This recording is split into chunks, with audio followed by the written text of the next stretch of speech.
कल प्रदोष पड़ेगा शनि का। हम आपको बहुत बहुत साधुवाद देते हैं और सभी श्रोता भाई बहनों को कि कल शनिवार की प्रदोष हो जाएगी। शनि प्रदोष जीवन को सुख देने वाली, संतान समृद्धि वैभव देने वाली। निवेदन है आपसे,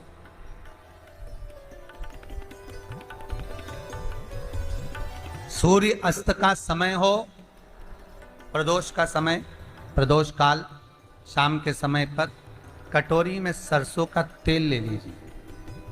शंकर के शिवलिंग पर किसी मंदिर में जाकर सरसों का तेल शिव पर चढ़ा। तेल चढ़ते समय शंकर के शिवलिंग पर त्रिपुंड बना दें। ये एक उंगली, चीटी उंगली के पास वाली उंगली शंकर के शिवलिंग पर टच कर कर रखें और अपनी मनोकामना पूर्ण कहें।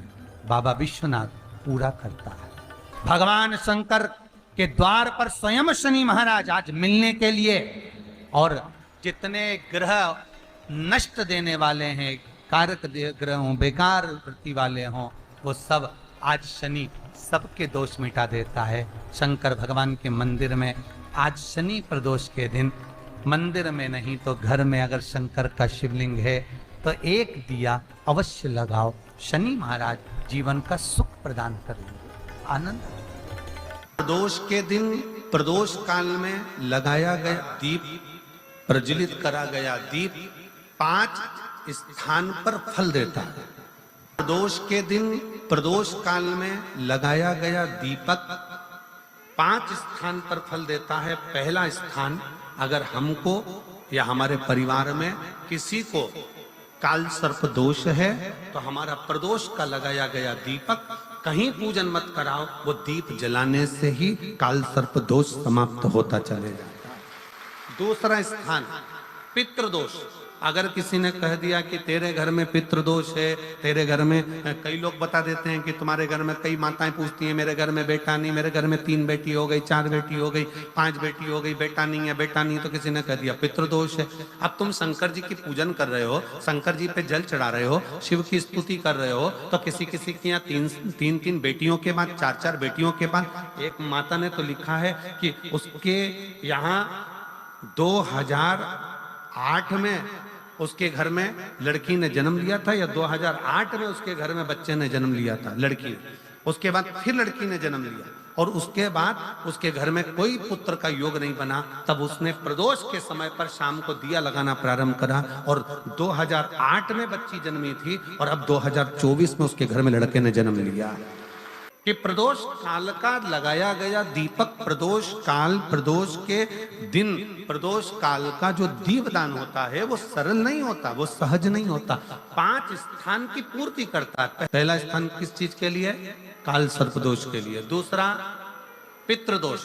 कैसा भी तुम्हें कोई पितृदोष बता दे, कितना भी तुमसे कोई कह दे कि तेरे घर में पितृ का दोष है, तेरे घर में ये दोष है, अगर आप प्रदोष के दिन, प्रदोष काल में, अर्थात सूर्य अस्त के समय के 2:45 तक का जो समय होता है, 2 घंटे के समय का, उसके अंतर्गत अगर आप प्रदोष काल के समय में भगवान शंकर को दीप लगाने के लिए अगर पहुंचे हो तो वो आपको फल देगा ही, पितृदोष का निवारण होगा ही। चाहे तुम कुछ करो चाहे मत करो, वो पितृ की शांति करा दे।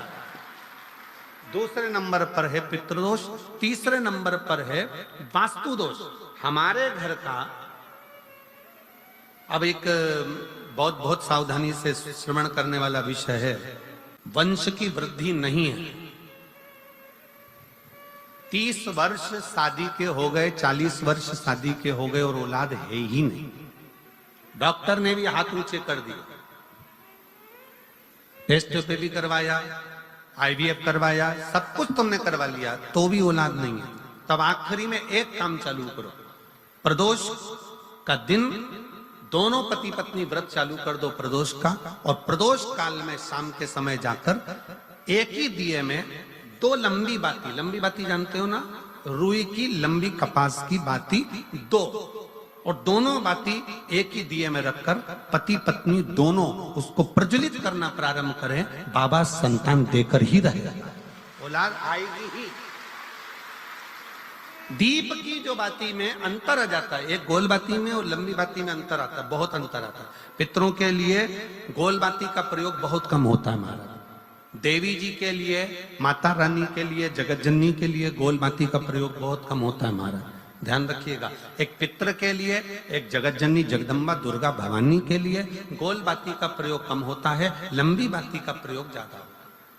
क्यों? क्योंकि हमारे घर के कुल देवी और हमारे घर के पितर हमारे वंश की वृद्धि करें, इसलिए लंबी बाती रखी जाती है, जिससे हमारा वंश बहुत लंबा चले, बहुत उन्नति की ओर बढ़े, इसलिए लंबी बाती का प्रयोग किया। शिव महापुराण की कथा कहती है 5 जगह पर हमारा जलाया गया एक दीप जो प्रदोष के दिन प्रदोष काल में लगाया जाता है, 5 जगह पर भारी पड़ता है। पहले नंबर पर जम के बोलते जाओ, काल सर्प दोष। दूसरे नंबर पर पितृ दोष। तीसरे नंबर पर घर का वास्तु दोष। हमारे घर में कितना भी वास्तु दोष है, कोई ने कह दिया यहाँ बाथरूम नहीं बनना थी, यहाँ पर शौचालय नहीं बनना था, यहाँ सीढ़ी नहीं बनना थी, वो सीढ़ी वहां बनना थी, ये सीढ़ी वहां बनना थी।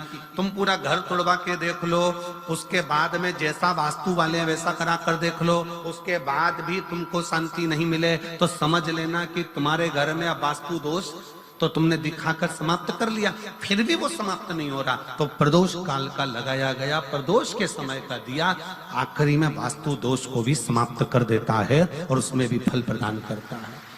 काल सर्प दोष, पितृदोष, वास्तु दोष। चौथे नंबर पर 1 रुपया कमाया, 1.25 रुपये खर्च हुआ, पैसा आया गया, ये चौथे नंबर का। व्यापार में थोड़े दिन दुकान अच्छी चली, थोड़े दिन बैठ गए, थोड़े दिन काम चला, थोड़े दिन बैठ गए, गाड़ी चली थोड़े दिन फिर बैठ गए, अर्थात हमारी फैक्ट्री थोड़े दिन चली फिर बैठ गए, कहीं ना कहीं तकलीफ, थोड़े दिन खाते थोड़े दिन रोते वाला चल रहा है। तो प्रदोष काल का, प्रदोष के समय का दिया इस दुख को समाप्त कर कर रेगुलर एक जैसी सांझी, एक जैसी लक्ष्मी की वृद्धि करते चले गए, प्रदोष काल का दिया। और 5वें नंबर का प्रदोष काल का दिया, प्रदोष समय का दिया 5वें नंबर पर रोग का निवारण का, रोग निवारण।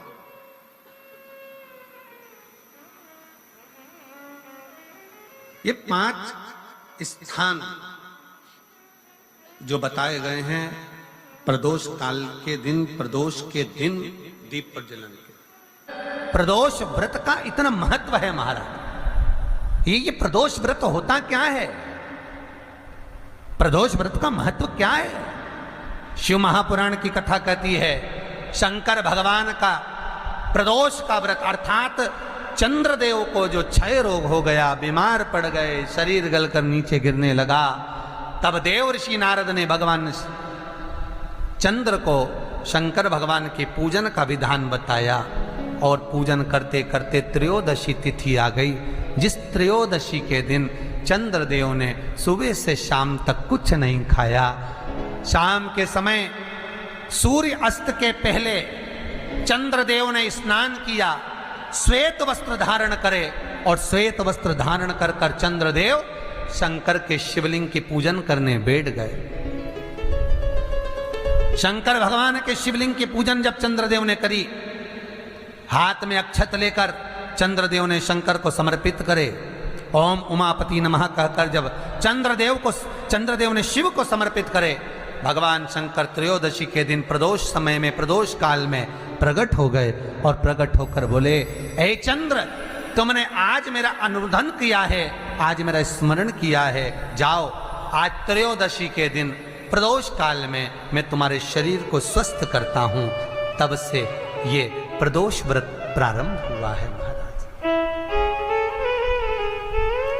किसने करा है प्रदोष व्रत? भगवान विष्णु ने करा था। जब घोड़े का मुंह लगा हयग्रीव अवतार, लक्ष्मी जी हंस दी थी तो घोड़े का मुंह भगवान विष्णु का लगा, तब भगवान विष्णु ने प्रदोष व्रत करा था। भगवान विष्णु प्रदोष व्रत 11, 26 अवश्य करना चाहिए, या तो 11 करो या 26 करो, करना चाहिए। प्रदोष कोई साधारण सा व्रत नहीं है, प्रदोष कोई निम्नता व्रत नहीं है। सहजता का। एक एक प्रदोष का महत्व शास्त्र वर्णन करता, शिव महापुराण कहती है एक एक प्रदोष का महत्व। शनि प्रदोष, मान लो कोई व्यक्ति पैसे खाकर चले गया, नहीं दे रहा है, तो शास्त्र कह रहा है भगवान शंकर के मंदिर में शमी का पत्र, शमी का पत्ता, शमी पत्र, शंकर के मंदिर में काली तिल्ली के साथ में शमी पत्र, शनि प्रदोष सुख का दिन। स्वयं शंकर को प्रिय है प्रदोष का व्रत, इसलिए निवेदन है बन सके व्रत करते हुए भगवान शंकर का अनुमोदन करें, जीवन को सार्थक बने। भगवान शिव का स्मरण करते हुए आनंद करते हुए। शंकर सुख की दायनी है, शिव आनंद के देते। वो क्या नहीं देता?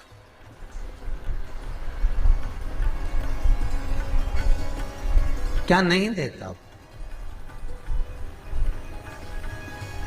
आरोग्यता देने वाला अगर कोई है तो शंकर है। भगवान कृष्ण के यहां जब 16,108 रानियों से संतान नहीं हुई तो पुत्र देने वाला अगर कोई है तो शंकर है। क्या नहीं दे? और भगवान राम और कृष्ण को यदि परम धाम जाना भी है, राम और कृष्ण को अगर परम धाम की ओर जाना भी है और उनको अब कहना है कि अब तुम्हें प्राण छोड़ना पड़ेगा, तो मृत्यु का निमंत्रण देने वाला भी शंकर ही है, शिव, कोई दूसरा नहीं। मृत्यु का निमंत्रण देने वाला भी शंकर। 26 प्रदोष का फल एक क्षण में प्राप्त हो जाता है, क्षण में। तब कहा जिस दिन प्रदोष का दिन हो, 26 प्रदोष में से कोई भी प्रदोष का दिन हो और प्रदोष काल में आप अपने घर से जल और एक हाथ में घी का भरा हुआ दीप, प्रदोष का दिन हो और प्रदोष काल में आप अपने घर से जल और एक हाथ में घी का भरा हुआ दीप लेकर जिस दिन शंकर के मंदिर में जाते हो, शंकर को जल चढ़ाकर हाथ का स्पर्श जलाधारी पर कर कर शिव मंदिर में दीप प्रज्वलित कर देते हो, 26 प्रदोष का पुण्य फल उसी क्षण प्राप्त होगा। 26 प्रदोष का फल एक ही दिन में, एक ही क्षण में प्राप्त हो जाता है। 26 प्रदोष। शमी की जो पत्ती होती है,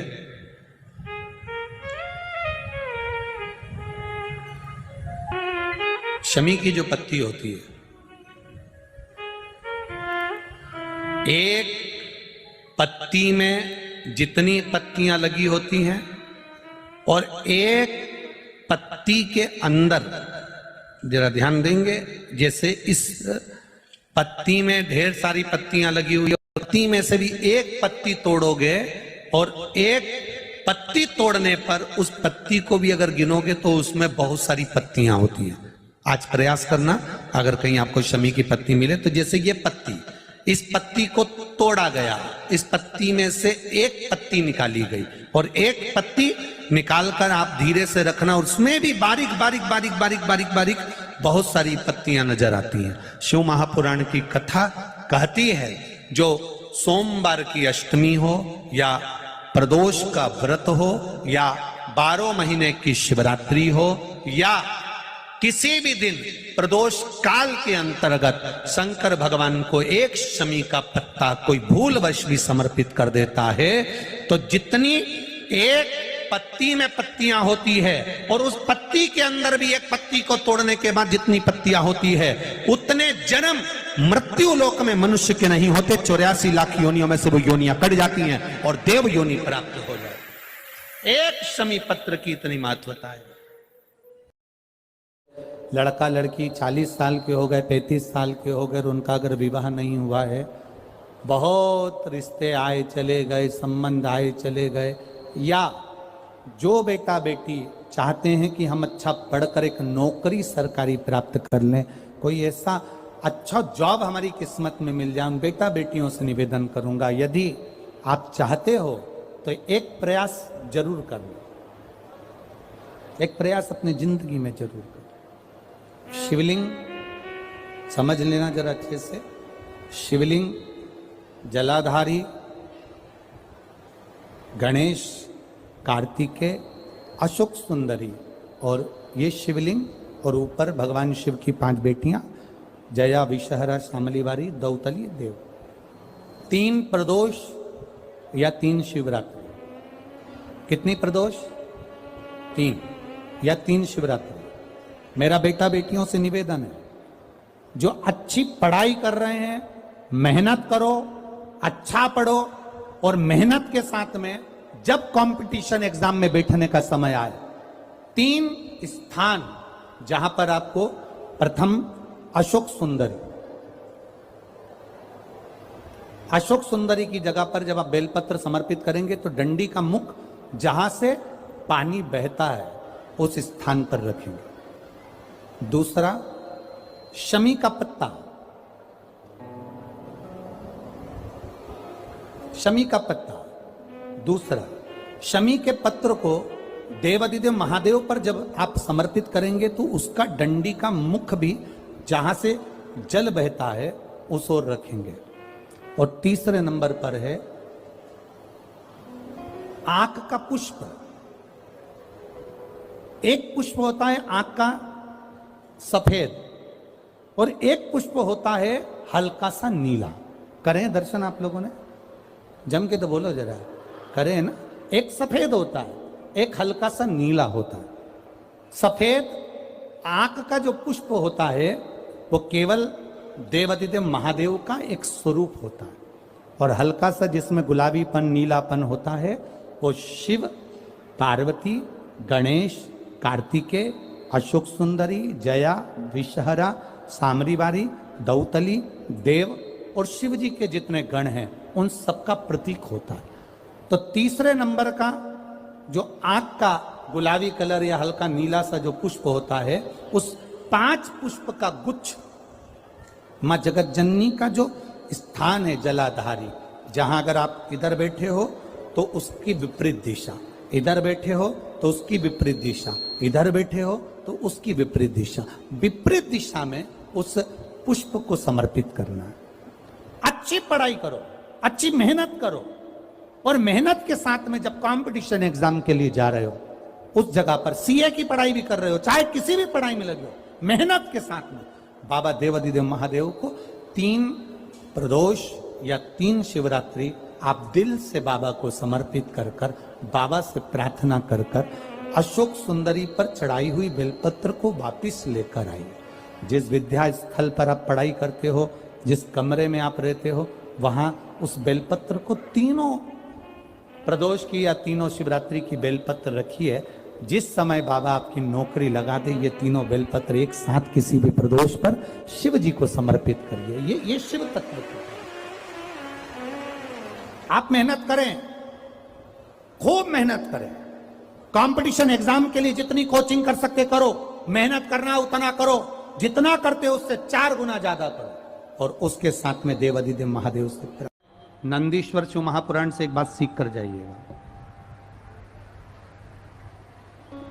अगर आपको लग रहा है कि दुख समाप्ति नहीं हो रहा है, एक बीमारी से उठे दूसरी बीमारी में लग गए, फिर कोई दुख आ गया, फिर कोई दुख आ गया, फिर कोई तकलीफ आ गई, फिर कोई तकलीफ आ गई, बार बार आपको लग रहा है कि दुख पीछा ही नहीं छोड़ रहा, तो नंदीश्वर शिव महापुराण की कथा आपको कह रही है, प्रदोष के दिन, प्रदोष काल में 2 जगह दिए लगाना प्रारंभ कर दो। पहला, बेलपत्री के वृक्ष के नीचे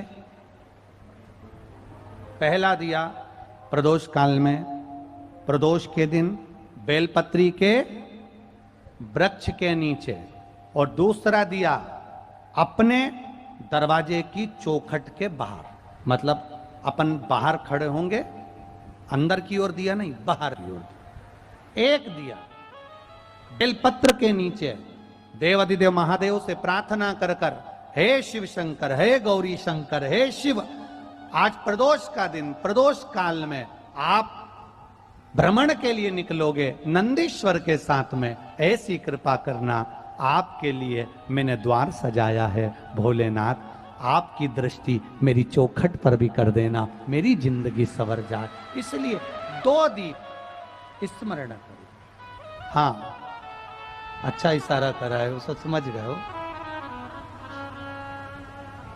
जिस दिए को आप लगाओगे प्रदोष के दिन, प्रदोष काल में, एक दिया बेलपत्री के वृक्ष के नीचे लगाया है, और दूसरा दिया जब आप घर में प्रवेश करोगे तो राइट हैंड पर ही लगाएं। कौन से हैंड पर लगाएं? राइट हैंड पर। बहुत बहुत साधुवाद आपको दीदी, धन्यवाद। धन्यवाद दो, उन्होंने इशारा करके बताया कि दिया किस ओर लगाएं। कम से कम अपने को अंदाजा तो लग जावे ना दिया किस ओर लगना चाहिए। साधुवाद था, बहुत बहुत साधुवाद। विषम परिस्थिति में फंसे हुए हो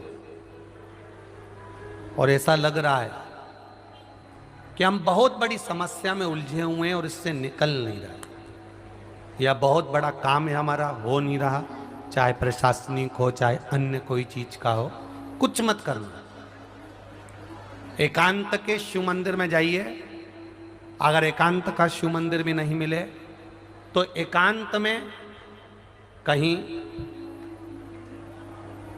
छोटा सा मिट्टी का शिवलिंग का निर्माण करिए, पार्थिव शिवलिंग का निर्माण करिए, पर करना एकांत में, घर के बाहर। किसी एकांत में शिवलिंग का निर्माण कर लो, या तो एकांतेश्वर महादेव पर चले जाओ, कोई एकांत में शिव मंदिर हो वहां, या कहीं एक पार्थिव शिवलिंग का निर्माण कर लो, छोटा सा। एक बेलपत्र, बहुत ध्यान से सुनना, एकांतेश्वर महादेव का ये वृतांत। जब किसी विषम परिस्थिति में उलझे हुए हो, बहुत बड़ी समस्या सामने आकर खड़ी हो गई है, सबके हाथ जोड़ लिए, सबसे निवेदन कर लिया कि हमारा ये काम कर दो, नहीं हो रहा, सब दूर से मेहनत कर ली है, परिश्रम कर लिया है, परिश्रम तब भी जारी रखना। एक बेलपत्र, एक चावल का दाना, एक सफेद पुष्प, एक शमी का पत्ता, एक छोटी सी दुर्वा। दुर्वा जानते हो सब लोग, जो जमीन पे दूब लगी रहती है, दुर्वा, दूब, दुर्वा, एक दुर्वा। वो दुर्वा में बस, दुर्वा में वो जो दुर्वा होती है, कोई कोई दुर्वा एक डंडी की होती है। दुर्वा में बस इतना ध्यान रखना कि दुर्वा एक रहे और उसमें से 2 पत्तियां निकली हुई हो। देखिए ना आप लोगों ने, पहले बोलो, जम के बोलो, देखा है ना? दुर्वा एक हो और 2 पत्ती की हो, एक ही कहलाएगी। 2 पत्ती निकली हुई दुर्वा, एक श्वेत पुष्प, शमी का पत्ता, बेलपत्र, चावल का एक दाना। एकांत में कोई शिव मंदिर हो, अगर मंदिर ना हो तो एक छोटा सा पार्थिव शिवलिंग का निर्माण किसी पेड़ के नीचे एकांत में जाकर पूजन कर कर, आराधना कर कर, घी का दीप लगाकर, एक एक सामग्री शिव जी पर अपने मन की कामना कर कर समर्पित करना प्रारंभ कर दीजिए। शुरुआत दुर्वा से करना। दुर्वा के बाद में श्वेत पुष्प, शमी का पत्ता, चावल का दाना और बेलपत्री सबसे आखिरी में बाबा को समर्पित कर कर, हृदय से प्रार्थना कर कर, बाबा से निवेदन कर कर, दीप अगर मंदिर में कर रहे हो तो दीप ठंडा होने का इंतजार मत करना। अगर पेड़ के नीचे एकांत में शिवलिंग का निर्माण कर कर पूजन कर रहे हो तो दीप ठंडे होने का इंतजार करना। दीप ठंडा हो जाए तब भगवान शिव को ले जाकर विसर्जन करना। जो एक बेलपत्री है बस उसको घर लेकर आना, बाकी का सब विसर्जन कर कर आना। मेरा एकांतेश्वर महादेव उस कार्य में सफलता प्रदान कर देगा। एकांतेश्वर महादेव की आराधना। तुम रुका जी कह रहे हैं माता पार्वती से, पार्वती आप शिव जी की आराधना करो, मना नहीं, पर शंकर की आराधना में कीर्ति को, वैभव को पीछे छोड़। एकांत में बैठा हुआ महादेव, एकांतेश्वर महादेव की मूलता यह कहती है, महत्वता यह कहती है कि आप अपने अहंकार से दूर हो जाओ। अहम से दूर होकर मेरे करीब में आओगे तो तुम्हें खाली नहीं रखूंगा, झोली भर कर ही भेजूंगा। वो एकांतेश्वर है।